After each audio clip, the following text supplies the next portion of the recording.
Assalamualaikum warahmatullahi wabarakatuh. Pemirsa Sultan TV, apa kabar Anda?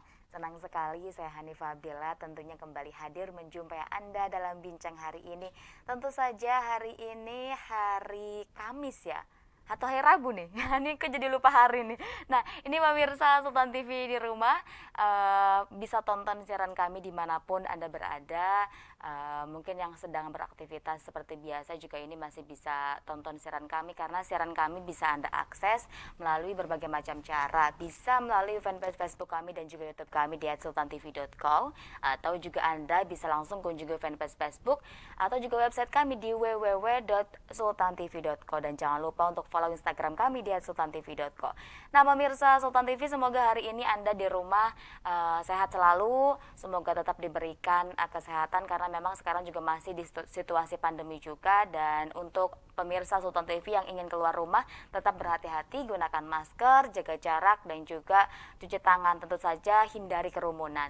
Dan seperti biasa pemirsa, hari ini Hani tidak sendiri, karena hari ini juga Hani kedatangan narasumber. Kita akan bahas tema yang cukup menarik juga. Mau bahas apa sih hari ini? Nah, kita akan bahas mengenai padu padan puisi di novel Balada Sirroy. Nah, mungkin yang udah tahu siapa narasumber kita hari ini, kemarin juga sempat di spoiler, kita ada flyer kan disebarkan juga di Instagram. Mungkin ada yang juga menunggu nih, mungkin pemirsa Sultan TV di rumah juga ini yang sambil minum kopi atau juga sambil minum teh, yang ingin bertanya secara langsung bisa langsung kunjungi YouTube kami, kemudian bisa di live chat kami, ketik. Anda bisa mengetik ingin bertanya apa, nanti bisa langsung dijawab oleh narasumber Hani. Luar biasa, Hani apresiasi, terima kasih hari ini sudah hadir di studio Sultan TV. Toto Esteradik, Assalamualaikum Mas Toto. Hani panggilnya Mas, Bapak, atau apa nih? Akang, Mas aja ya, oke. Baik, biar agak tapi masih muda kok, ini masih kelihatan muda. Oke, Hani panggil Mas Toto aja, Mas Toto ya. Oke, Mas Toto, hari ini kita udah kemarin juga sudah dikasih tahu sama pemirsa Sultan TV kalau Mas Toto hari ini mau ngisi di bincang hari ini. Kita mau bahas, kita ngobrol santai aja Mas ya. Kita santai ngobrol, sharing juga dengan pemirsa Sultan TV mungkin mengenai tentang apalagi kan Mas Toto ini sebagai seorang apa sih? Seorang penyair, bukan penyiar ya. Penyair. Oke, seorang penyair, sastrawan juga, penulis juga. Pokoknya nanti kita akan bahas juga tentu saja. Nah, ini pemirsa Sultan TV juga di rumah, jangan lupa tentu saja untuk terus pantengin official YouTube dan juga fanpage Facebook kami, tentu saja di @sultantv.co, dan Anda juga bisa langsung bertanya karena hari ini sudah hadir sendiri di sini di studio Sultan TV. Hani ucapkan terima kasih terlebih dahulu Mas Toto sudah hadir di sini, sudah memenuhi undangan dari Sultan TV.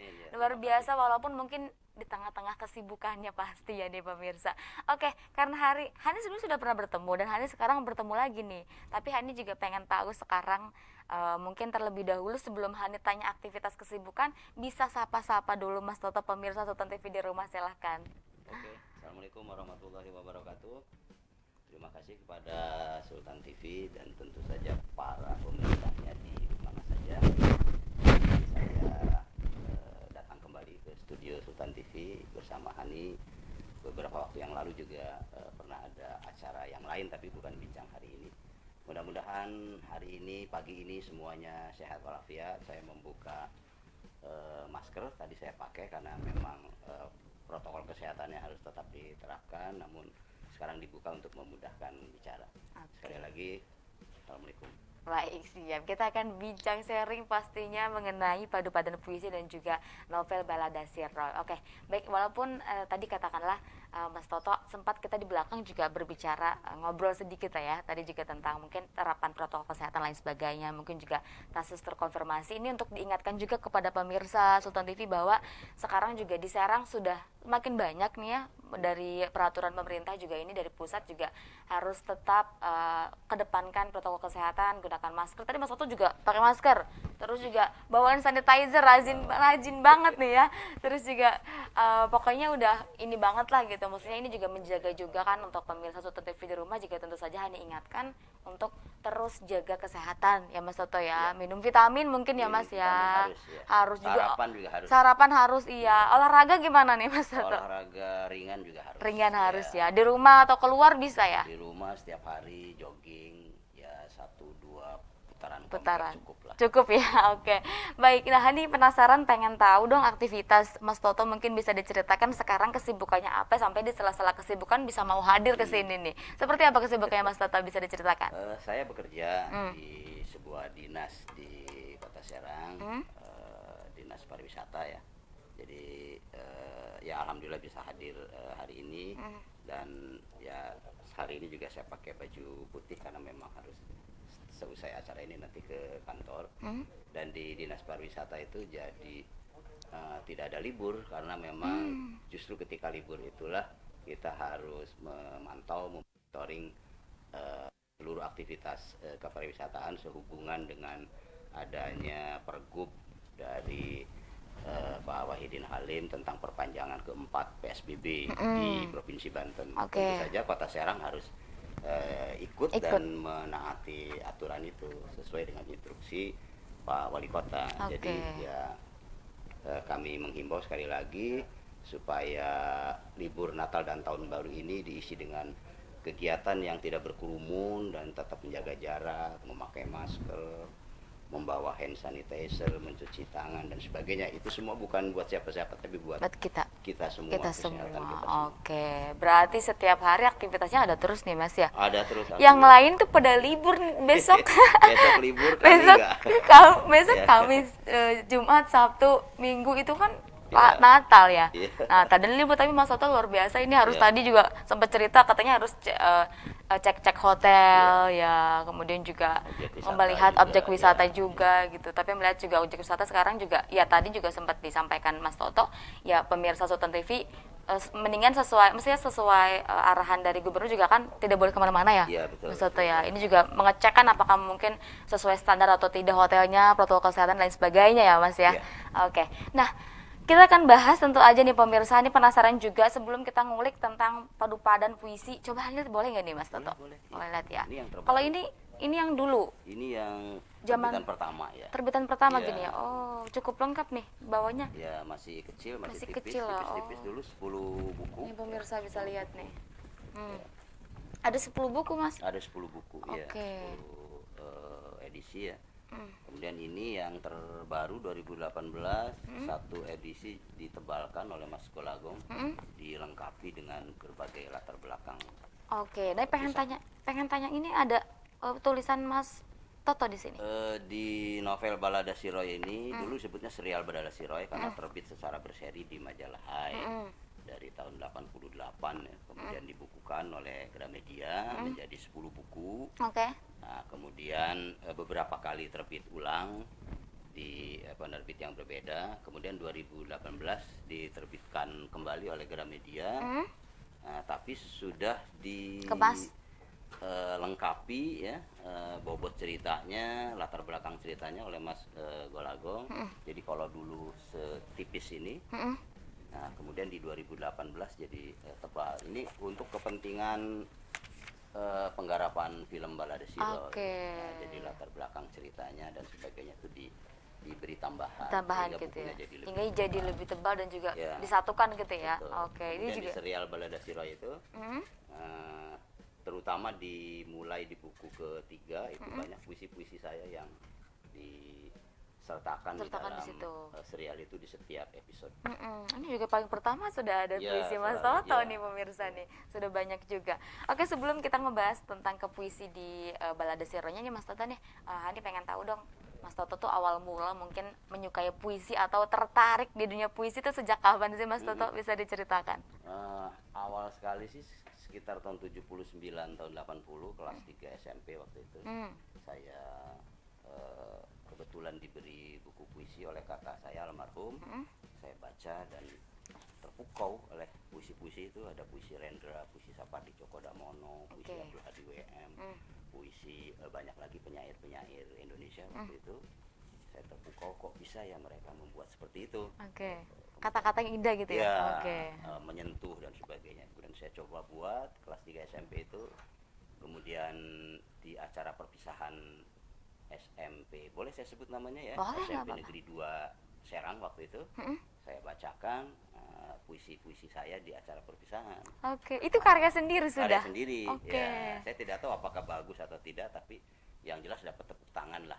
Gitu. Nah, tepuk tangan itu tentu saja membuat saya berpikir, oh puisi saya pasti diterima sama teman-teman gitu Teman-teman, ya. oke. Kemudian masuk SMA, saya makin giat menulis puisi, tapi waktu itu Serang itu masih bagian dari Jawa Barat dan saya belum tahu media apa yang harus saya kirimkan puisi-puisi saya, bagaimana caranya dan sebagainya belum tahu waktu itu. Jadi hanya menulis saja di buku catatan harian. Oke.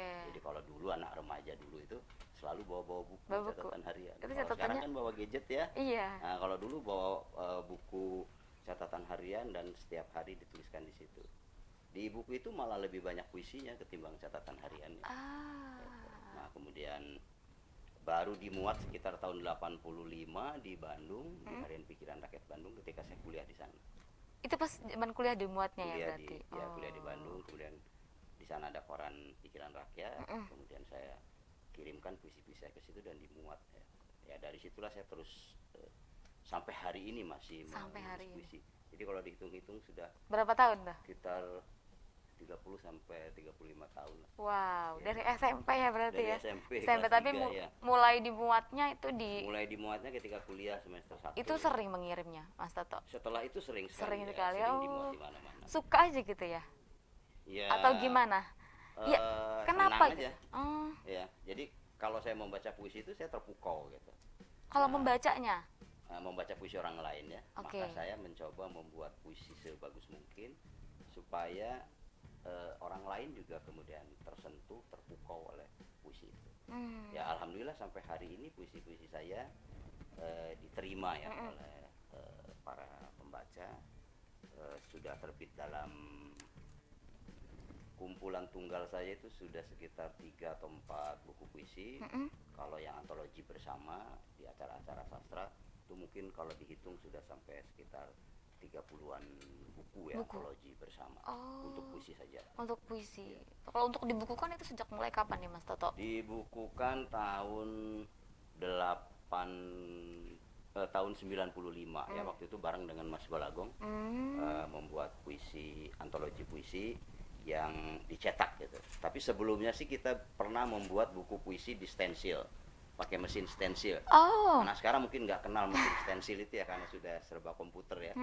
Mesin stensil itu seperti mesin ketik, tapi itu nanti untuk di sheet ya, untuk diputar untuk soal-soal ulangan di sekolah. Karena waktu itu kami pinjam ke sekolahnya ibunya Mas Golagong. Nah kemudian kami sheet di situ, kemudian dijilid sendiri, difotokopi dan sebagainya, kemudian disebarkan. Itu tahun sekitar 88 ya, beriringan dengan terbitnya Balada Siroy di majalah Hai. Oke. Tapi Mas Toto juga senang nggak kalau membacakan puisinya? Senang. Ya, Suka? Ya suka, saya juga suka membaca puisi dan konon kata orang-orang cukup baik membaca puisi. Nanti cobalah, boleh nggak? Boleh. Nanti coba ya Mas Toto ya, ini juga penasaran nih pengen dengar. Nah, kenapa sih Mas Toto harus puisi gitu? Kenapa nggak cerbung, cerpen? Kenapa nggak mencoba nulis yang lain? Kenapa harus puisi gitu Mas Toto? Sebetulnya saya juga nulis cerpen, saya nulis ya, esai juga saya menulis. Cerpen juga saya ada kumpulan cerpennya ada yang sudah terbit, yang antologi cerpen juga yang bersama cerpen lain juga ada. Tapi memang lebih banyak ke puisi ya. Saya lebih tenang kalau menulis puisi. Tidak dikejar-kejar, kemudian tidak harus banyak ya, karena memang puisi itu kan dunia yang dikristalkan, dipadatkan, diringkaskan. Kalau membuat cerita pendek atau novel kan dunia yang justru dilebarkan, diluaskan. Nah, kalau puisi dunia yang lebar itu kemudian dipadatkan. Nah, sehingga puisi-puisi saya lebih banyak puisi-puisi yang memang pendek, nggak terlalu panjang walaupun ada juga yang panjang. Di Balada Siroy juga puisi-puisinya ringkas-ringkas karena memang saya berusaha meringkas, memadatkan puisi yang dunia yang lebar itu ke dalam Oke. satu puisi ya. Oke. Dan itu buat saya sih secara subjektif ya nikmat banget gitu. Mudah, tenang. Ya membawa ketenangan Tenangan, lah ya. dibanding dengan membuat novel Yang harus di menyusun deadline. kerangkanya dan sebagainya ya. Tapi kalau berarti tidak ada tuntutan gimana-gimana, kalau puisi ya seinginnya hati gitu. Enggak juga. Enggak juga. Ada hukum-hukumnya, ada rumus-rumusnya secara teoretik ada. Tapi semua itu udah selesai. Jadi ketika menulis puisi itu kita tidak lagi berpikir, oh ini harus begini, harus begitu, tekniknya harus begini dan begitu, karena semua itu sudah jadi pengetahuan dalam diri.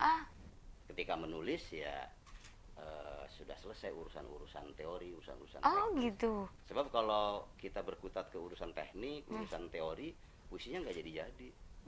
Karena berpikir teori gitu. Jadi teorinya udah lebur. Udah dibaca, udah hatam berkali-kali gitu, kemudian kita menulis puisi, gitu. Ya udah gitu ya. Ya. Gitu. Jadi puisinya lebih menyentuh ke hati ya. Jadi nggak definitif gitu. Berarti kalau Mas Toto genrenya kalau bikin puisi yang apa, yang romantisme? Beda-beda. Yang paling banyak apa biasanya? Ada tentang protes sosial politik, ada puisi-puisi yang keras ya, dengan bahasa-bahasa yang cukup terang, verbal dan sebagainya. Ada juga puisi-puisi yang surrealis yang kata orang sih sulit dipahami. Gitu ya. Kemudian ada puisi-puisi cinta, puisi-puisi romance ya, romantik itu ada, buat pacar, buat istri dan sebagainya, ada puisi-puisi kayak gitu. Semua tema, semua gaya itu pernah saya coba gitu ya. Tapi memang sekarang ini lebih suka yang tenang, hening, sublim ya, ke permenungan diri gitu. Harus gak sih kayak Mas Toto tuh kalau nulis ya tadi katakanlah harus tenang, harus merenung, harus healing dulu katakanlah, atau seperti apa, atau harus beda-beda tiap orang. Iya, nggak bisa kalau Mas Toto satu jurus diberikan ke jurus yang lain, nggak bisa. Karena setiap pribadi ketika menulis puisi beda-beda, subjektif sekali. Itu. Yang penting dilakukan adalah bagaimana kita sukanya, bagaimana kita nikmatnya, itu yang kita pakai. Gitu.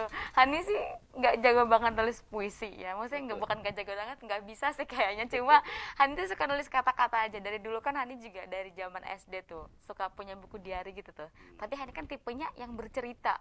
Kalau Hani, Mas Toto, jadi kayak Hani tuh suka bercerita, terus kayak nulis aja apa sih yang pengen ditulis gitu. Dari dulu kan di SD tuh nulis, punya buku diary banyak. Terus akhirnya ke sekolah SMP juga ikut lomba baca puisi dulu pernah nih Mas Toto, Hani. Terus akhirnya di SMA Hani juga masih punya buku diary yang suka kadang, apalagi pesantren ya, kadang suka banyak cerita tuh, suka ditulis gitu. Nah kayak gitu. Nah itu kalau Hani ngerasanya kayak karena Hani senangnya nulis, entah itu puisi atau bukan, kalau Hani kan sukanya bercerita aja gitu. Kayak apa ya, ngeceritain aja sih hari ini dan curhat kayaknya ya gitu tuh. Nah kayak apa ya, terus pas di zaman, apalagi pas ketika di jurnalistik, Hani kan juga di penulisan jurnalistik kuliahnya gitu kan, di penulisan, terus juga belajar sastra dan lain sebagainya gitu tuh dulu, sedikit doang sih, nggak banyak. Nah itu juga Hani sih sedikit tertarik juga dengan puisi-puisi gitu, maksudnya banyak yang tokoh-tokoh yang disuka kayak Wes Rendra gitu. Nah kalau dari Mas Toto sendiri ada tokoh yang paling digemarin gak nih? Puisi penyair Indonesia pertama yang saya baca punya Rendra. Oke. Kemudian beberapa penyair lain seperti Taufik Ismail, Sapadi Djoko Damono, Abdul Adi WM, Hairil Anwar dan sebagainya menyusul kemudian. Kenapa? Karena waktu itu kakak saya yang mengirimkan buku puisi Rendra pertama kali. Saya kuliah di Bandung, kemudian saya tinggal di Serang. Nah di Serang waktu itu belum ada toko buku. Belum. Kan toko buku umum gitu ya. Nah, mencari buku puisi sangat sulit. Nah karena kakak saya kirimkan beberapa buku puisi Rendra, jadi saya mengenal Rendra terlebih dahulu. Nah, tapi puisi Rendra yang saya kenal pertama tuh bukan puisi-puisi protes, puisi-puisi yang memang puisi-puisi awal Mas Rendra, seperti buku Sajak-sajak Sepatu Tua, kemudian Balada Orang-orang Tercinta, yang puisi-puisinya memang puisi-puisi lirik ya. Nah, walaupun kemudian Mas Rendra berubah puisinya menjadi puisi protes sosial ya, di zaman-zaman Orde Baru itu. Kemudian setelah itu baru masuk ke puisi-puisi kontemplatif. Iya benar. Mas Rendra ya, Wah, puisinya gitu. Oke. Nah, baik pemirsa, kita masih bahkan bahas lagi. Anda juga masih penasaran juga terkait padu padan puisi dan juga novel Balada Siroi. Nanti juga kita akan lihat gimana Mas Toto mau bawain atau bacain puisinya kayak gimana. Hani pengen lihat juga. Jangan kemana-mana pemirsa, kita jeda dulu nih Mas Toto ya. Boleh, iya. Baik, kita jeda dulu pemirsa, tetap bersama kami di Bincang hari ini.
Baik pemirsa, terima kasih Anda masih bersama kami tentunya di Bincang hari ini. Masih membahas mengenai kepuisi-puisian ya. Nggak mau melo-melo sih, emang puisi nggak semuanya tentang melo ya.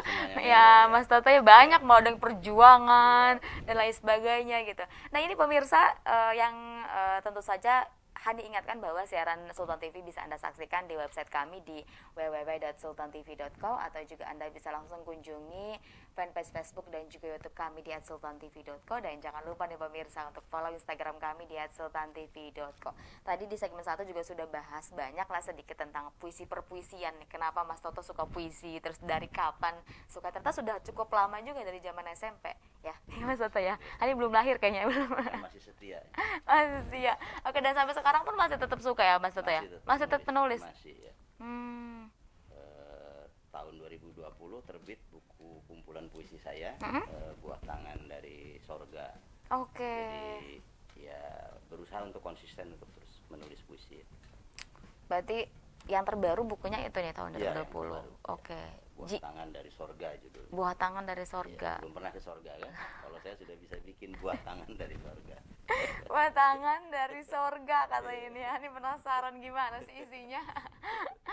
Nah, oke, selain itu juga pemirsa, kita hari ini juga mau bahas tentang padu padan puisi di novel Balada Siroi. Ini pengen tahu kemasan puisi di novel Balada Siroi yang mungkin nanti bisa dijelaskan juga oleh Mas Toto terkait mungkin kenapa sih di novel Balada Siroi ini harus ada puisinya gitu dan lain sebagainya. Mungkin bisa dijelaskan Mas Toto seperti apa kira-kira kemasannya. Tahun 1987 saya ketemu kembali dengan kami sama-sama kuliah di Bandung dan sama-sama gagal, Oh, sama-sama tidak selesai, oke. ya, dengan berbagai alasannya masing-masing. Jadi pulang ke Serang, nah di alun-alun saya dan Riz waktu itu ketemu kembali sama Golagong. Ya. Kemudian ngobrol karena sama-sama senang menulis sejak SMA, ngobrol, dan Gong waktu itu sedang membuat serial Balada Siroy di majalah Hai. Di bulan Maret 88 itu diterbitkan ya. Oke. Nah, obrolannya waktu itu ya sekitar eh, bagaimana Banten, bagaimana Serang, bagaimana anak muda waktu itu, bagaimana mengungkapkan ide melalui tulisan dan sebagainya. Nah, sambil serial Balada Siroy dimuat di majalah Hai, waktu itu Golagong mengutip di setiap pembukaan episodenya puisi atau quotes orang-orang hebat, orang-orang terkenal. Gitu ya, yang dari luar negeri, ada Khalil Gibran, ada Hemingway dan sebagainya. Ya. Nah, kemudian pada satu ketika, gimana nih kalau kita pakai yang punya lokal gitu. Nah, karena kami juga menulis puisi, Rizky Revolta menulis puisi, saya menulis puisi, maka dicobalah pakai puisi-puisi kami. Mulai di buku ketiga, di seri ketiga di Rendezvous, itu mulailah pakai puisi-puisinya Golagong, puisi Rizky Revolta, puisi saya. Oke. Dan kemudian setelah itu saya memang yang paling banyak memberikan puisi-puisi untuk setiap episodenya. Ada sekitar 40-an puisi di Balada Siroy, sampai 10 buku ya gitu. Nah, mungkin karena Gong juga merasa pas dengan puisi-puisi itu mewakili karakter Siroy. Oke. Anak laki-laki, anak remaja yang punya kemerdekaan berpikir. Waktu itu luar biasa, di tahun 80-an kita membuat karakter tentang anak muda yang punya visi ke depan, bandel, kata orang tua sih nakal, gitu. Tapi memang kreativitas itu bermula dari hal-hal yang dalam tanda petik nakal ya. Kalau nggak nakal nggak muncul kreativitas. Kalau orang serba formal, nurut, sesuai dengan pakem dan sebagainya, biasanya memang tidak muncul kreativitas. Nah, puisi mewakili itu. Puisi itu melakukan seperti tadi saya bilang, bahwa sebuah dunia yang luas itu dirangkum, diringkas jadi satu. Sebuah dunia yang sangat lebar itu disempitkan, dijadikan inti, sehingga muncullah puisi-puisi yang ringkas itu. Dan itu mewakili karakter si Roy. Mewakili karakter Roy yang melakukan pemberontakan terhadap sekolah, terhadap tatanan sekelilingnya. Tapi dia juga sangat baik terutama sama ibunya. Nah, ibu di situ memang kita simbolkan sebagai satu pegangan ya, satu akar, apakah itu namanya tradisi atau apapun lah ya itu. Nah, si Roy sebandel apapun tetap hormat kepada ibunda, sayang pada ibunya. Itu mengandung metafor bahwa dia tetap memegang akarnya. Gitu. Nah, puisi-puisi itu kemudian dipadu-padankan dengan serial ya, yang kemudian menjadi novel. Itu memang di tahun-tahun itu puisi belum lagi populer seperti sekarang. Ya. Media juga belum begitu banyak, gadget belum ada, internet juga belum ada ya. Komputer baru 1-2. Saya sendiri belum menggunakan komputer waktu itu. Dulu masih diketik mesin tik manual. Ya. Kemudian saya kirim ke Golagong dan dia ketik ulang dengan mesin tik manual juga, baru kemudian dikirim ke majalah Hai. Jadi nggak ada pakai email dan sebagainya. Prosesnya memang agak panjang, berat, dan ya sesuai zamannya waktu itu. Nah, ternyata para pembaca si Roy di majalah Hai waktu itu juga terbit bersamaan Lupus ya. Lupus dari juga, Iman Harwijaya. Itu cerita tentang remaja yang sangat ringan sehari-hari dan lebih ke hal-hal yang enteng. Nah, kemudian ada bandingan dengan Balada Siroy ini dengan cerita-cerita yang agak lebih kuat, lebih membawa ke beberapa hal perenungan dan sebagainya. Nah, mungkin puisi ini mewakili semangat zaman waktu itu, Oke. para remaja saat itu, dan bisa diterima oleh Hmm. anak-anak remaja waktu itu ya. Oke. Gitu. Saya dengar juga ada sebagian orang yang menyukai puisi saya di Balada Siroy dan menggunakannya untuk nembak cewek, misalnya kayak gitu.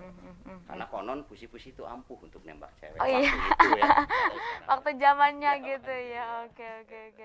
Berarti padu padan puisinya juga sebagai pelengkap serial Iya, novelnya iya. juga gitu ya Mas Toto. Jadi komplit. Jadi Oke. si pembaca mendapatkan dua hal sekaligus, mendapatkan cerita pendeknya, atau kemudian setelah dibukukan jadi novelnya, juga mendapatkan puisinya. Jadi dia mendapatkan dua kalau membaca Balada Siroy itu, membaca dunia yang lebar itu, Iya. dan ditarik memasuki dunia yang lebar itu ke dalam satu inti permenungan apa Oke. yang ada di puisi itu. Oke, mewakili juga gitu ya Mewakili puisinya. di situ. Baik, oke. Jadi lumayan lah kalau baca Balada Siroy dapat dua, puisi Dan juga ininya, prosanya. prosanya. Iya. Oke. Nah, ini udah yang tebal nih sekarang. Iya. Nah, tebal juga di sini juga ada Puisi-puisi saya belum di sini belum? Di Balada Siroy Jo yang di buku ke-1, puisi-puisi saya belum hadir di di sini. sini nih ada nih ya. Baru di buku ketiga, Oh. di Rendezvous dan seterusnya. Rendezvous seterusnya ada Iya. puisi Mas Toto gitu ya. Iya, banyak sekali di Oke.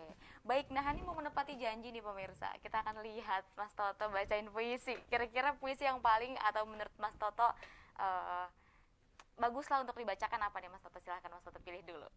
Ada satu puisi yang sebetulnya beberapa puisi yang disukai oleh para pembaca saat itu ya. Gitu. Pada zamannya ya. Pada zamannya yang hari ini mereka sudah berkeluarga, sudah punya anak, dan masih tetap menyukai puisi. Puisinya, Iya. oke. Baik, kita akan lihat ya pemirsa. Mas Toto mau bawain puisi. Gimana sih seorang penyair? Aduh, aku kok penyair. Saya bawakan satu puisi yang sama Mas Fajar Nugros juga ternyata dikutip Mas Fajar, di IG-nya ya. Mas Fajar itu Saudaranya. Balada Siroy. Saya lihat di akun Instagramnya dan mengutip sedikit sekali puisi dari puisi yang nanti akan saya bacakan. Silakan, Mas. Ini diambil dari episode JC namanya, di buku seri ketiga Rendezvous. Gadis manis, jangan biarkan sunyi mengiris-ngirisku lagi. Telah cukup perjalanan lelahku, menempuh beratus putaran jarum jam, melewati duri sangsi dan nyeri hari-hari. Kirimkan ombakmu senantiasa, agar bertemu kita lumat di muara.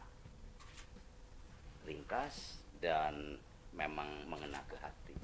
Biasanya ini memang puisi ditujukan untuk karakter Perempuannya. di episode ini, dan Roy menginginkan untuk jadian lah gitu dengan simbol-simbol, kirimkan ombakmu senantiasa supaya kita bertemu dan bersatu di muara. Oke. Maknanya apa tadi?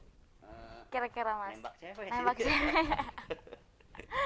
Oke, nah ini pada zamannya kan memang digemari sekali puisi. Cuma melihat hari ini gitu Mas Toto, puisi di hari ini atau di tahun ini atau katakanlah sekarang sudah eranya digital, kemudian milenialis dan mudah, sebenarnya mudah sekali untuk mengakses ya. Ketika mungkin ada puisi di sebuah buku, kemudian juga di digital juga mungkin ada ya, maksudnya di blog lah entah dimanapun, entah itu banyak yang ngeresensi dan lain sebagainya.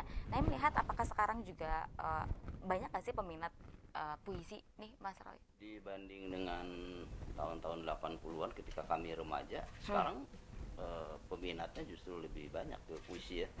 Di akun Instagram, di Facebook, di Twitter, kemudian di blog-blog pribadinya masing-masing. Itu anak-anak remaja sekarang sering mengutip puisi atau bahkan menuliskan puisinya. Puisi-puisi Sapardi Djoko Damono misalnya sering dikutip sama anak-anak remaja sekarang ya. Yang aku ingin mencintaimu dengan sederhana kayak gitu. Ya. Itu sering dijadikan, bahkan sering dicuri, diakui sebagai karyanya sendiri, ditulis kemudian diberikan ke pacarnya dan seterusnya. Puisi-puisi lain juga banyak dikutip ya. Kemudian bahkan banyak kreasi-kreasi baru bagaimana anak-anak milenial sekarang menggabungkan puisi dengan musik, puisi dengan visual dan sebagainya di akun Instagramnya masing-masing. Jadi sebetulnya puisi sekarang itu lebih hidup, lebih memasyarakat di anak-anak sekarang. Cuma memang karena banyaknya jadi terasa seperti biasa gitu. Nah, repotnya para penyair yang menulis buku, mengumpulkan puisi-puisinya dan menerbitkan jadi buku, itu kadang-kadang realitanya justru tidak laku, tidak banyak dibeli oleh publik. Di sisi itu saya juga kurang paham ya. Kenapa ya? Kenapa puisi begitu populer di anak-anak sekarang, tapi kalau terbit buku puisi mereka nggak beli? Entahlah. Mungkin minta dibeli mungkin. bukan membeli tapi minta dibeli. Tapi mungkin. minat pembelinya emang berkurang gitu atau seperti apa? Apa emang nggak Ya, minat buat memang beli buku puisi? Sejak dulu juga minat belinya kecil ya. Kecil. Sekarang juga nampaknya masih sama, kecuali beberapa buku puisi tertentu dari penyair yang memang sudah mapan dan populer atau yang diterbitkan oleh para selebritis misalnya. Itu kadang-kadang orang beli buku puisi itu bukan karena puisinya tapi karena si penulisnya ya. Kalau selebritis mungkin dibeli ya seperti itu, tapi yang benar-benar penyair justru tidak laku misalnya. Tapi buat saya itu bukan sesuatu yang sesuatu yang membuat orang kemudian tidak menulis puisi. Buktinya sampai hari ini banyak Masih orang yang tetap menulis puisi. Setiap ada kegiatan sastra, kegiatan pembuatan antologi puisi, itu berbondong-bondong orang-orang muda yang juga menulis puisi dan bagus-bagus puisinya. Oke, masih booming di tahun ini berarti Masih, ya? Puisi, alhamdulillah. masih terus. Di Serang juga generasi berikutnya banyak yang menulis puisi ya. Yang anak-anak umur 20-an tahun seperti itu, yang anak-anak mahasiswa juga banyak di kelas puisi saya, di kelas menulis dan sebagainya, mereka ikut belajar sama-sama menulis puisi. Tapi melihat kondisi di Banten juga mereka antusias dan Di Banten suka, juga bagus ya. Bahkan kemarin juga ada yang di wilayah sastra ya, ada Nidu Paras yang berhasil novelnya mendapatkan penghargaan Katulistio Award ya. Gitu. Di puisi juga banyak teman-teman yang menerbitkan buku dan sebagainya. Oke. Nah, ini juga masalah mengenai yang tadi katakanlah pada zamannya puisi yang ada di buku Balade Siro ini mempengaruhi anak-anak muda. Bentuk pengaruhnya tuh seperti apa banyak ketika sekarang di istilahnya diaplikasikan atau dilihat di kondisi yang sekarang, apakah itu juga mempengaruhi anak muda? Tapi jangan dijawab dulu ini Mas Toto. Kita break lagi ya. Baik. Kita pemirsa, jangan kemana-mana, tetap bersama kami. Kita break terlebih dahulu. Tetap di Bincang Hari Ini.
terima kasih Anda masih bersama kami dan masih ada 15 menit terakhir di segmen akhir kali ini pemirsa. Tentu saja Hani masih ingatkan siaran kami bisa Anda saksikan di live streaming kami di www.sultantv.co atau juga Anda bisa langsung kunjungi fanpage Facebook dan juga YouTube kami di @sultantv.co dan juga jangan lupa untuk follow Instagram kami di @sultantv.co. Dan masih ada waktu pemirsa nih yang bagi yang ingin bertanya langsung bisa bertanya di official YouTube kami di langsung sultantv.co. Anda bisa ketik di live chat ingin bertanya apa, mumpung ada Mas Toto hari ini di sini Mas Toto ya. Tadi juga sudah yang bertanya nih katanya Mas Toto. Sebelum tadi menjawab pertanyaan Hani yang sempat terjeda, bisa mungkin dijawab terlebih dahulu teman-teman yang bertanya di YouTube nih, Mas Toto. Ada pertanyaan mengenai tadi katanya terinspirasinya menulis puisi itu atas kemauan sendiri. Apakah memang ada ajakan nih Mas Toto, seperti apa katanya? Iya, terima kasih buat teman-teman yang aktif di akun YouTube sultantv.co ya. Soal proses penulisan puisi Balada Siroy dengan Golagong tuh cukup unik memang. Ada yang puisinya sudah jadi terlebih dahulu. Puisinya sudah jadi karena memang saya sudah banyak menulis puisi, sudah dimuat di beberapa surat kabar, kemudian Golagongnya juga sudah punya ceritanya, ya. Bahkan sudah ada yang dituliskan ceritanya, diketik ya. Nah kemudian dari puisi-puisi itu kemudian dipilih. Nah ada juga yang ceritanya belum jadi, puisinya juga belum jadi. Nah kita ngobrol, nanti bikin gini. Nah, puisinya kayak kira-kira kayak gimana? Ya udah nanti dibuat, kemudian dibuat, diobrolkan lagi dan cocok pakai. Gitu. Jadi ada yang sudah jadi puisinya, ada juga yang belum sama sekali jadi, kemudian didiskusikan episode berikutnya apa, kemudian puisinya seperti apa. Jadi memang tidak ada paksaan, tidak ada pesanan dan sebagainya. Semuanya memang didiskusikan, bahkan ada yang puisinya hadir terlebih dahulu ya ketimbang ceritanya. Ada yang udah hadir duluan. Nggak tahu tuh bisa pas gimana lah gitu. Kemudian yang ini diambil pakai seperti itu. Nah yang lebih seru adalah ketika Gong sedang avanturir, sedang traveling di luar, kemudian dulu kan belum ada HP ya, belum ada HP. Jadi misalnya dia sedang berada di Bangkok, sedang traveling, kemudian kirim kartu pos, nanti bakal bikin cerita kayak begini, bikinin puisinya. Itu ya. Itu kan lama kan kartu pos ya, bisa 3-4 hari seminggu kan gitu. Nah, nyampe ke Serang, kemudian saya baca, kemudian saya coba tangkap intinya, kemudian saya buat puisinya, kirim lagi ke sana. Gitu. Alhamdulillah sih setiap puisi yang saya tulis untuk Balada Siroy cocok gitu sama Golagong ya, karena memang ruhnya sudah ketemu di situ. Jadi tidak membutuhkan proses yang lama. Cuman memang kadang-kadang karena kalau zaman sekarang kan mungkin lebih mudah dengan adanya gadget ya. Hari itu disampaikan, hari itu bisa langsung eksekusi gitu. Tapi kalau zaman dulu kan harus buat surat dulu, diposkan dulu, pakai kartu pos atau pakai surat biasa, kemudian nyampe ke alamat baru dibalas lagi. Jadi ada jeda seminggu 2 minggu lah. Tapi mungkin itu kelebihan generasi kami ya. Jadi bisa segala sesuatu tuh bisa diendapkan dulu, direnungkan dulu, kemudian baru eksekusi. Kalau tabiat zaman sekarang kan das langsung speed cepat ya, speed gitu, das langsung. Eksekusinya harus speed cepat gitu, saat itu, dan ya itu tantangan masing-masing zamannya ya. Gitu. Yang penting kita bisa menyiasati. Jadi soal inspirasi menulis puisi itu memang macam-macam ya, prosesnya. Dan kalau Mas Toto sendiri ini tidak ada paksaan sama sekali ya Mas ya? Enggak ada lah. Enggak ada, karena suka juga ya Mas ya, suka juga. Tapi penasaran, sulit gak sih Mas kalau Hani nanya, sulit gak sih nulis puisi? Kalau saat awal-awal memang sulit ya, sulit karena saya harus paham betul apa itu puisi, teorinya dan sebagainya. Tapi setelah semua itu dibaca, kemudian juga belajar ke puisi orang lain, gitu. Bagaimana cara menyusun metaforanya, bagaimana cara menyusun banyak hal di dalam puisi itu, iramanya dan sebagainya. Ya kalau sudah jadi pengetahuan diri kita, itu sesuatu yang biasa. Bisa saat itu juga bisa menulis puisi. Oke, baik. Kembali lagi ke pertanyaan yang sebelumnya tadi yang sempat terjadi Mas Toto. Tadi dikatakan bahwa sempat pada zamannya puisinya Mas Toto ini juga kan dapat mempengaruhi anak-anak muda yang katakanlah baik itu entah itu tadi digunakan untuk menembak dan lain sebagainya, yang paling relevan di masa saat ini ataupun melihat kondisi hari ini di saat ini, apakah puisi-puisi juga ini masih bisa mempengaruhi anak-anak muda zaman sekarang nih Mas Toto? Kalau dulu memang saya mendapatkan konfirmasi langsung dari para pembaca balada Siro ya, lewat surat ya. Oh, ke Mas Toto langsung nih? Iya, jadi dulu itu kalau ada cerita atau buku yang terbit kemudian ada para pembacanya, para fansnya, mereka kan menyurati, menyurati ke idolanya lah, ke Mas Balagong ya. Gitu. Nah, karena saya juga ada di dalamnya dan waktu itu memang surat-surat ditujukan ke alamat rumah saya waktu itu. Jadi semua surat dari fans Balada Siro saya ikut baca ya, bahkan beberapa saya yang ikut membalasnya. Nah, banyak diantara surat-surat itu yang menyatakan bahwa menyukai puisi yang ada di Balada Siro, bahkan itu digunakan untuk merayu ceweknya, nembak pacarnya dan sebagainya. Kalau zaman sekarang sih seperti komentar di satu postingan tertentu di Facebook atau di IG atau di Twitter pun ada komentar. Nah, itu kan memang tabiat orang sekarang ya, langsung komentar pada saat itu. Kalau dulu sih mereka harus menulis surat, mengirimkan ke alamat dan sebagainya. Nah, dari situ saya tahu bahwa puisi-puisi saya ternyata digemari oleh banyak pembaca Siroy dan dipakai gitu ya, dipakai untuk kepentingan dia gitu, terutama untuk ya merayu pacarnya, nembak pacarnya dan sebagainya.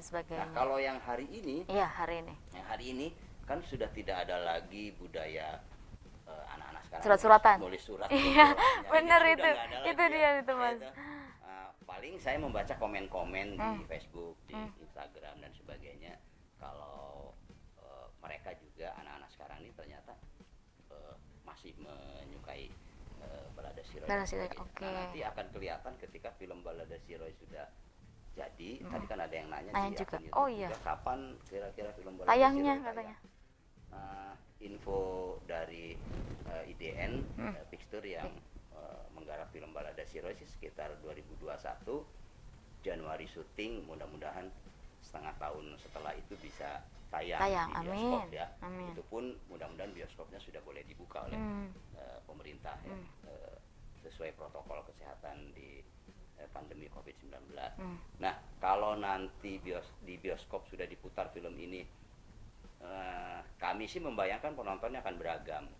Ada remaja masa lalu yang sekarang sudah punya anak remaja yang menonton fans Balada Siroy pertama, baik. Kemudian dengan fans Balada Siroy yang sekarang.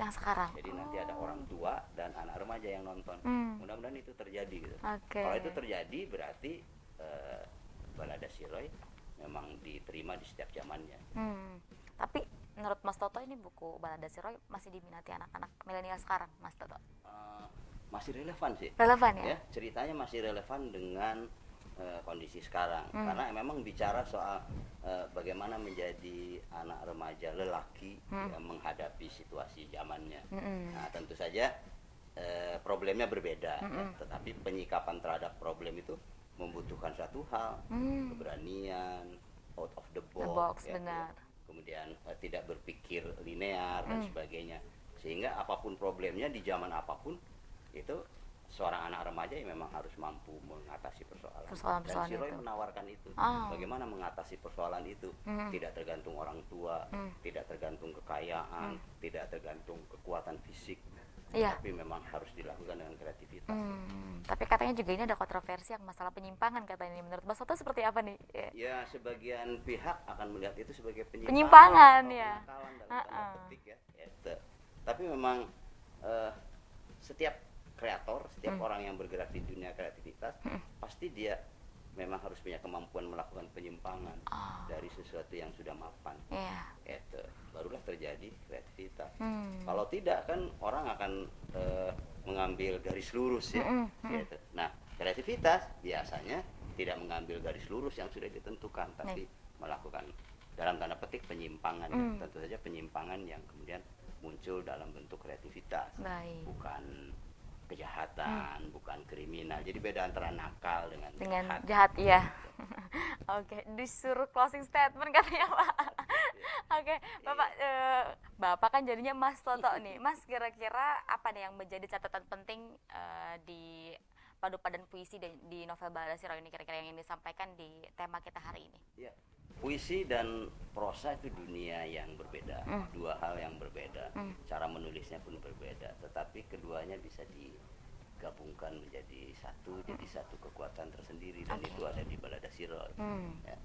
Kemudian karakter Balada Siroy itu menurut kami sih bisa atau relevan untuk kondisi zaman apapun, ya. Karena sebetulnya tidak bicara tentang zaman secara fisiknya, tetapi bagaimana seorang anak remaja menyikapi problem zamannya. Nah, mudah-mudahan dengan karakter si Roy itu yang bandel, berani, kemudian anti mainstream, dia melakukan kerja sendiri dan sebagainya, itu bisa menginspirasi banyak anak muda sekarang untuk mampu mengatasi problem zaman.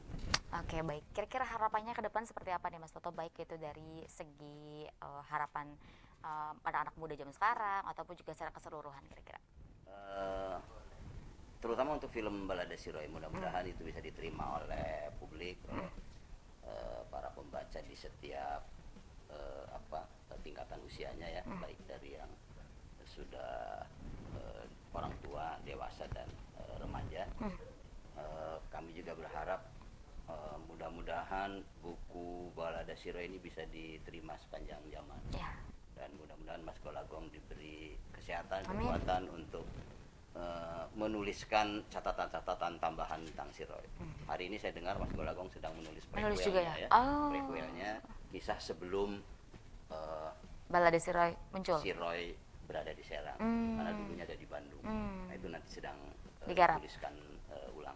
Oke, baik. Terakhir mungkin closing statement nih Mas Toto, apa-apa ya, bolehlah, mau itu kata-kata mutiara, mau itu pesan atau apapun boleh, silakan disampaikan Mas Toto di closing statement kali ini. Baik, ini terutama buat anak-anak remaja sekarang, ya, anak milenial, karena saya juga punya anak remaja, ya.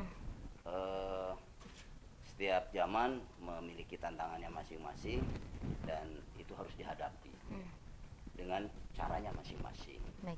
Kemudian tidak formalistik, ya, dan berani mengambil sikap itu sangat penting buat anak-anak remaja sekarang dalam menghadapi tantangan yang ada. Itu saja. Oke, baik. Cukup ya Mas? Oke. Ada lagi? Cukup ya. Oke, baik. Baik pemirsa, alhamdulillah luar biasa hari ini kita tadi sudah bahas juga mengenai padu padan puisi dan juga novel Balada Siroy. Tadi sudah disampaikan banyak sekali di segmen 1, 2, dan 3.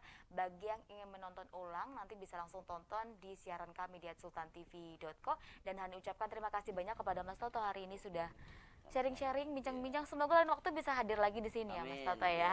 Amin, bisa diundang lagi. Mau Mas Toto? Insya Allah mau. Terima kasih juga untuk pemirsa Sultan TV di rumah sudah saksikan bincang hari ini. Edisi hari ini hari Rabu tanggal 23 Desember 2020. Walaupun nanti libur, ini tetap terus protokol kesehatan nih Mas Toto diingatkan, ini harus ya semua pemirsa Sultan TV di rumah tetap sehat, jangan lupa sarapan, olahraga, dan lain sebagainya, tetap bisa melakukan aktivitas seperti biasa dan juga tetap terus terapkan protokol kesehatan. Dan tentu saja Hani ucapkan terima kasih juga seluruh pihak dan juga kru yang bertugas hari ini.